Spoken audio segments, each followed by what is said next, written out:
Adegan diawali dengan dibawanya Yeon Ge-hung dari dapur istana. Dia akan berhadapan dengan seorang pencicip makanan terhebat di Joseon, sekaligus seorang raja tiran di sana, bernama Lee Hyun. Para petinggi kerajaan di sana mulai berkumandang bahwa Yeon Jiang harus dihukum mati demi menegakkan ketertiban dan harga diri kerajaan. Raja kemudian menghampirinya dan berkata bahwa semalam dia dan indera perasanya dibuat bingung sama masakan Yeon dengan menghunus sebilah pedang. Raja mengatakan bahwa dengan itu dia akan mengangkatnya sebagai kepala koki di dapur istana. Pejabat dan petinggi kerajaan pun dibuat kaget dan terheran-heran dengan keputusan raja tersebut. Karena selama ini belum pernah ada kepala koki dijabat oleh seorang wanita. Raja juga memberi syarat kepadanya. Jika masakannya mengecewakan, maka dia akan mengeksekusinya. Yeon pun terlihat bingung. Impiannya hanya menjadi koki bintang 3 Michelin. Malah hari itu dia akan jadi kepala koki di kerajaan tiran yang zalim. Raja mengangkat pedang dan hendak mengayunkannya.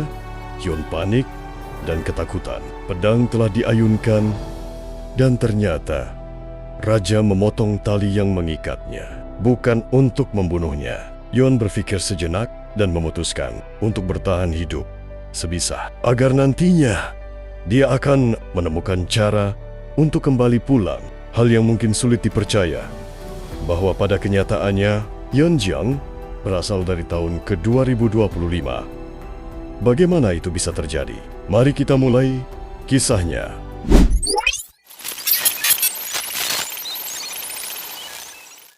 Pada awalnya, Yeon Ge-hung adalah peserta La Poule d'Or, sebuah kompetisi memasak semacam Master Chef gitu, yang diadakan di Paris, Prancis. Pada saat kompetisi sedang berlangsung, Yeon terkendala masalah teknis.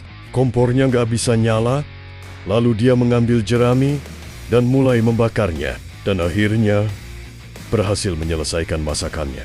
Yeon pun sukses memenangkan kompetisi tersebut. Yeon sambil menelpon ayahnya, mengabari bahwa dia berhasil menang dan akan pulang hari itu. Ayahnya mengingatkan untuk Yeon beristirahat saja dulu, karena hari itu juga akan ada gerhana matahari total. Ayahnya menambahkan lagi untuk Yeon tidak lupa untuk membawa buku titipan ayahnya dari Profesor Pierre di Universitas Sorbonne.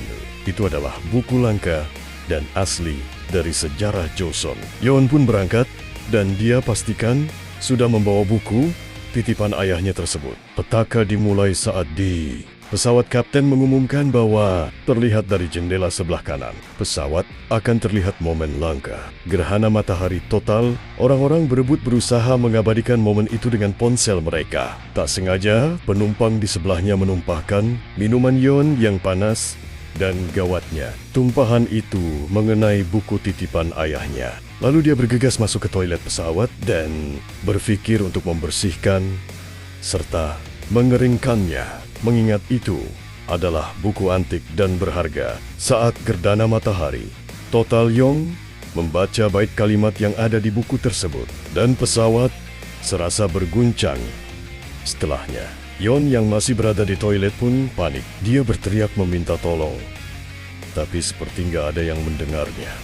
Yeon pun terpental, tubuhnya mengenai kaca toilet. Buku Mangunrok seperti menyala dan terbuka secara mistis dan ajaib. Dan boom, dia seolah tertarik ke dalamnya, melintasi waktu, dan akhirnya mendarat di sebuah hutan dalam keadaan terjerat jaring jebakan untuk hewan buruan.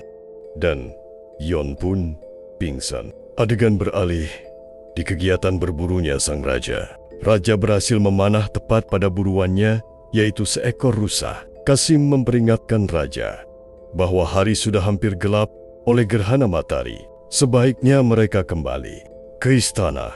Mengingat kejadian sebelumnya, para pemberontak hendak membunuh raja saat hari perburuan dan menyerang dari kegelapan. Dan lagi pula, hari itu juga akan ada upacara Gusikri di kerajaan. Konon, Kalau raja sampai melewatkan ritualnya, langit akan marah dan akan muncul Guinyo, seorang hantu wanita. Tapi raja enggan pulang dan memutuskan untuk tetap melanjutkan perburuannya. Sementara itu Yon tersadar dari pingsannya dan merasa keheranan karena dia masih meyakini. Sebelumnya, dia berada di dalam toilet pesawat. Di rombongan raja tiba-tiba muncul seekor rubah, kemudian berlari ketakutan. Raja pun langsung mengejarnya. Raja melepaskan anak panahnya dan mengenai tali jaring Yon yang membuatnya terjatuh dan sekaligus terlepas dari jeratan jebakan jaring tersebut. Dia semakin kaget ketika melihat sosok manusia berkuda dengan kostum ala kerajaan. Raja mendekat dan juga merasa heran dengan dandanan Yon dan menyebutnya makhluk mencurigakan. Dia menghunus lagi anak panahnya. Yon yang panik jelas memilih untuk kabur.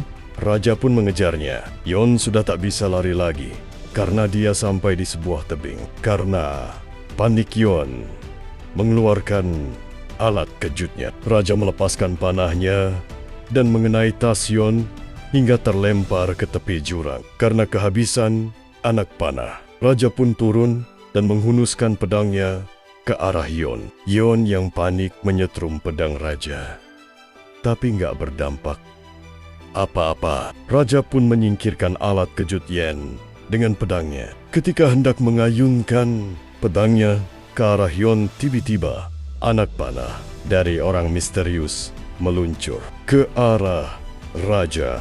Raja yang sempoyongan pun jatuh bersama Yon ke jurang. Beruntungnya di bawah sana aliran sungai, jadi mereka masih selamat. Yon yang masih kebingungan ketika melihat darah keluar dari luka. Raja pun masih berusaha menolongnya.